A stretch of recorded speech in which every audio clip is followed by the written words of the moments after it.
म चाहिँ आज एकदम इम्पोर्टेन्ट श्लोक भन्न गइरहेको छु। यो चाहिँ भगवान श्रीकृष्णले महाभारतको युद्धमा भन्नुभएको थियो अर्जुनलाई। अर्जुन भनेको भगवानको भक्त हुनुहुन्थ्यो, एकदम मित्र पनि हुनुहुन्थ्यो, उहाँ भक्त पनि हुनुहुन्थ्यो, एकदम श्रद्धालु भक्त हुनुहुन्थ्यो। उहाँ महाभारतको युद्धमा उहाँ पनि त्यहीँभित्र हुनुहुन्थ्यो के। जस्तै अर्जुनलाई लाग्थ्यो म चाहिँ मेरो आमा बुवा दाजुभाइहरूले मलाई मारुन् तर म उसलाई नमारौँ भन्ने सोच थियो अर्जुनसँग। त्यतिखेरै भगवान श्रीकृष्ण प्रकट हुनुभयो के महाभारतको युद्धमा। त्यसैले अर्जुनले चिन्नुभयो, आफ्नो भगवानलाई चिन्नुभयो श्रीकृष्णलाई। त्यसपछि अनि वार्तालाप गर्नुभयो के अर्जुनले उहाँसँग। त्यसपछि भगवानले भन्नुभयो के, भगवानले भन्नुभएको एउटा श्लोक म सुनाउन गइरहेको छु। महाभारतको युद्धमा भन्नुभएको हो, यो पनि महाभारतकै युद्धको भगवानबाट सुनिएका वाणीहरूको किताब हो भगवत गीता। हाम्रो जीवनमा मेल खान्छ के भनौँ। यहाँका श्लोक भगवत अध्याय 4 श्लोक नम्बर 7 मा भनिएको छ।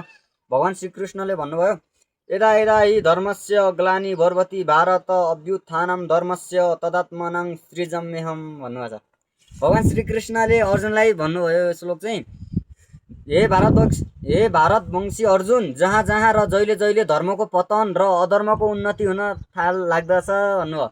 जहाँ जहाँ अहिले यो कलियुगमा छ नि, कलियुगमा के भइरहेको छ भने चाहिँ धर्मको पतन भइरहेको छ क्या यहाँ। त्यसैले यहाँ जस्तै धर्मात्माहरू जस्तै किरा फट्याङ्ग्राहरूलाई नमार्ने जस्तै भगवानका भक्तहरू यो कलियुगमा कम हुन्छन् के हो। के भन्नु भने चाहिँ जहाँ जहाँ र जहिले जहिले धर्मको पतन र अधर्मको उन्नति हुन्छ हो। यो संसारमा छन् नि मासु खाने मानिसहरू धेरै छन् के, अरूलाई मार्ने मानिसहरू जस्तै पशु हत्या गर्ने, गोमाताको वध गर्नेहरू धेरै छन्। त्यसैले त्यस्तो बेलामा मैले अवतार लिन्छु भन्नुभएको छ कि भगवान श्रीकृष्णले।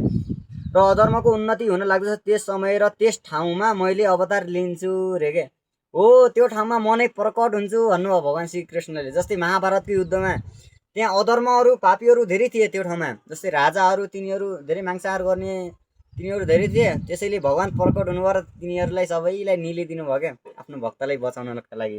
यो चाहिँ महाभारतको युद्धमा अर्जुनलाई भन्नुभएको हो श्लोक हो। सबैले हरे कृष्ण।